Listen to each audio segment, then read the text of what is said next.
ស្រីស្អាតឬផ្ទះថ្មស្ដាំខ្លួនឯងជាចង្វាក់នៅក្នុងតុលាការមិននឹកស្មានថាពេលអ្នកទោសក្រិតឃើញក៏ចាប់ផ្ដើមព្រិចភ្នែកជាចង្វាក់តបវិញតាមពិតស្រីស្អាតកំពុងប្រើកូដ Morse ដើម្បីជួយអ្នកទោសប្រហារជីវិតហើយតែដោយសារអ្នកទោសតបសារមកវិញវែងពេកនាងមានតែយកវិចមកកត់ត្រាទុកទោះជាចៅក្រមប្រកាសថាអ្នកទោសនឹងត្រូវប្រហារជីវិតនៅ2ថ្ងៃទៀតក៏គេមិនភ័យស្លន់ស្លោសូម្បីតែរស់អំបញ្ញមិញនេះគេទើបតែបានពិភាក្សាផែនការឲ្យគប់ដ៏អស្ចារ្យជាមួយសង្សាររួចរាល់ហើយបន្ទាប់មកអ៊ីវ៉ាក៏ធ្វើតាមសារនោះទៅដល់រោងចក្រចាស់មួយកន្លែងរួចចុចលើអតិប័យរាប់ពីឆ្វេងទៅស្ដាំពេលជញ្ជាំងអេតបើកឡើងសន្សឹមខាងក្នុងមានចតឡានស្ពណ៌ដែលកែច្នៃរួចមួយគ្រឿងបន្ទាប់មកអ៊ីវ៉ាធ្វើតាមកូដ Morse ទៅដល់ផ្លូវចំណុចទី37គីឡូម៉ែត្រពេលឡានបញ្ចេញសញ្ញាភ្នំទាំងមូលក៏ប្រែទៅជាទ្វារថ្មដ៏ធំមួយព្រោះខាងក្នុងមានលក្ខមន្ទីរពិសោធន៍ជីវគីមីមួយជាន់ពេលអ៊ីវ៉ាបើកឡានចូលទៅខាងក្នុងក៏បញ្ជាក់កូដ Morse នៅលើទូដែកសុវត្ថិភាពបន្ទាប់មកអ៊ីវ៉ាក៏ធ្វើតាមការណែនាំរបស់សង្សារយកទឹកថ្នាំពណ៌ក្រហមដ៏អាតកំបាំងពីលើធ្នើហើយចំណុចសំខាន់បន្ទាប់គឺអ៊ីវ៉ាស្លៀកពាក់យ៉ាងសិចស៊ីទៅជួបរដ្ឋមន្ត្រីក្រសួងយុទ្ធភ័ពដែលលួចស្រឡាញ់នាង3ឆ្នាំមកហើយគួរឲ្យស្ដាយរដ្ឋមន្ត្រីមិនត្រឹមតែមិនបានដឹងពីភាពធ្ងន់ធ្ងរនៃរឿងនេះទេថែមទាំងវង្វេងនឹងសម្រស់របស់អ៊ីវ៉ាទៀតផងហើយក៏យកព្រមធ្វើគ្រប់យ៉ាងដើម្បីនាងឃើញនុយស៊ីសន្ទូចហើយអ៊ីវ៉ាក៏យកកាសែតថ្ងៃនេះពីលើតុរួចប្រាប់ថាចង់ជួបអ្នកទោសប្រហារជីវិតដ៏ល្បីឈ្មោះម្នាក់នេះសំណើដ៏ចម្លែកនេះធ្វើឲ្យរដ្ឋមន្ត្រីខាងភ្លាមព្រោះគេគឺជាចៅដែលបានសម្លាប់សេដ្ឋីជាច្រើននិងជាអ្នកទោសឧក្រិដ្ឋដ៏គ្រោះថ្នាក់បំផុតតែដើម្បីបានអ៊ីវ៉ារដ្ឋមន្ត្រីមានតែយល់ព្រមប៉ុន្តែមានលក្ខខណ្ឌមួយគឺឲ្យអ៊ីវ៉ាទៅជួបអ្នកទោសជាមួយគាត់នេះពិតជាចូលអន្ទាក់របស់អ៊ីវ៉ាតែម្ដងរដ្ឋមន្ត្រីយុទ្ធភ័ពគ្រាន់តែប្រាប់មេគុកមួយម៉ាក៏អាចនាំអ៊ីវ៉ាទៅជួបអ្នកទោសប្រហារជីវិតបានយ៉ាងរលូនកន្លះម៉ោងក្រោយមកអ៊ីវ៉ានិងរដ្ឋមន្ត្រីចាក់ទាញនោះយ៉ាងលឿន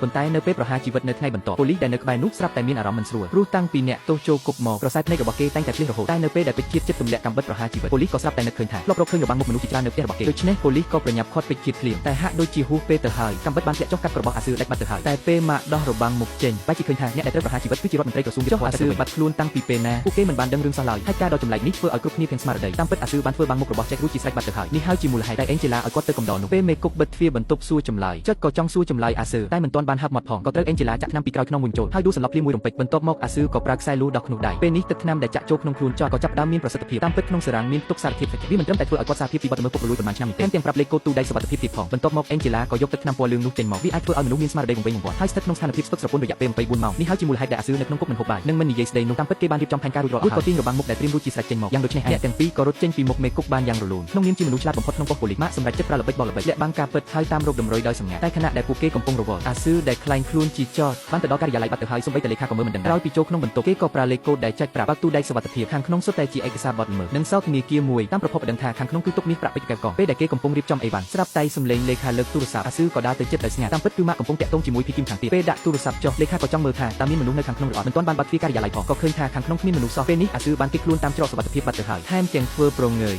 ពេលនិយាយលីជាមួយសន្តិសុខទៀតផងតែពេលចិត្តដើរចេញពីមាត់ទ្វារស្រាប់តែមានប៉ូលីសពីរអ្នកដើរចូលមកគេមិនបានដឹងសោះថាប្រជុំកំយ៉ាងដូចនេះឯងអាស៊ឺក៏បានបោកប្រាស់អ្នករាល់គ្នាម្ដងទៀតពេលឡើងឡានគេក៏ដោះរបាំងមុខចេញច្បាស់ណាស់អត្តសញ្ញាណរបស់ចុចមិនអាចប្រើបានទៀតទេប៉ុន្តែធ្វើម៉េចទើបអាចយកមាសប្រាក់ពេជ្រកែបកងដែលលាក់ទុកក្នុងធនាគារអាស៊ឺក៏នឹកឃើញផែនការដ៏ល្អឥតខ្ចោះមួយព្រឹកថ្ងៃបន្ទាប់អេងជេឡាបើកឡានទំនើបមួយគ្រឿងមកឈប់នៅមុខធនាគារយ៉ាងយឺតពេលនេះនាងបានបដូរទៅជាមុខមាត់ផ្សេងតែងខ្លួនជាអ្នកមានស្តុកស្តម្ភមើលពីសម្បកក្រៅគឺមកផ្ញើគំនូរល្បីលើពិភពលោកតែការពិតគឺឆ្លៀតឱកាសមកស្ទាបស្ទង់ប្រព័ន្ធសុវត្ថិភាពធនាគារដើម្បីត្រៀមលក្ខណៈអាស៊ឺលួចទូដែកសុវត្ថិភាពគ្រាន់តែចូលដល់ធនាគារភ្លាមអេងជេឡាក៏បញ្ជាក់យ៉ាងច្បាស់ពីតម្លៃនៃគំនូរដើម្បីឲ្យអតិថិជនធំទុកចិត្តអ្នកគ្រប់គ្រងធនាគារក៏ប្រញាប់ណែនាំពីប្រព័ន្ធសុវត្ថិភាពរបស់ពួកគាត់និយាយដោយមោទនភាពថាឃ្លាំងសុវត្ថិភាពរបស់ពួកគេសុទ្ធតែធ្វើឡើងពីដែកថែបដ៏ធំជីកឲ្យប្រហោងជុំវិញសុទ្ធតែធ្វើពីដែកសរសៃហើយចន្លោះប្រហោងរវាងជញ្ជាំងខាងក្រៅនិងជញ្ជាំងខាងក្នុងមានបំពាក់ប្រព័ន្ធជូនដំណឹងមួយជាន់ទៀតតែមានអ្នកប៉ះពាល់វានឹងបន្លឺសំឡេងប្រកាសអាសន្នភ្លាមចំណែកឯប៉ូលីសវិញមកដល់កន្លែងកើតហេតុយ៉ាងលឿនក្នុងរយៈពេល5នាទីអេងជេឡាហើយក៏និយាយរំលឹកម្ដងទៀតដោយចិត្តណាស់ទើបអាចបើកទូដែកសុវត្ថិភាពបានតែគាត់បែរជាមិនដឹងសោះថារបស់ដែលរក្សាទុកនៅខាងក្នុងមិនមែនជាគំនូរល្បីលើតែជាម៉ាស៊ីនកាត់ដោយឡាសេពីគ្រឿងដែលត្រូវបានខ្លាញ់បន្លំយ៉ាងល្អិតល្អន់បន្ទាប់ពីសម្រេចគោលបំណងហើយអេងជេឡាក៏ត្រឡប់ទៅខុនលើវិញព្រោះសកម្មភាពបន្តទៀតនឹងត្រូវអនុវត្តដោយអាស៊ឺពេលវេលាកន្លងផុតទៅយ៉ាងលឿនមិនយូរប៉ុន្មានក៏ដល់ម៉ោងចេញពីធ្វើការធនាគារនឹងបិទទ្វារយ៉ាងទៀងទាត់នៅម៉ោង5សល់តែសន្តិសុខ2អ្នកចាំយាមនៅម៉ោង5ដល់ពួកគេនឹងបើកប្រព័ន្ធប្រកាសអាសន្នរួចបិទភ្លើង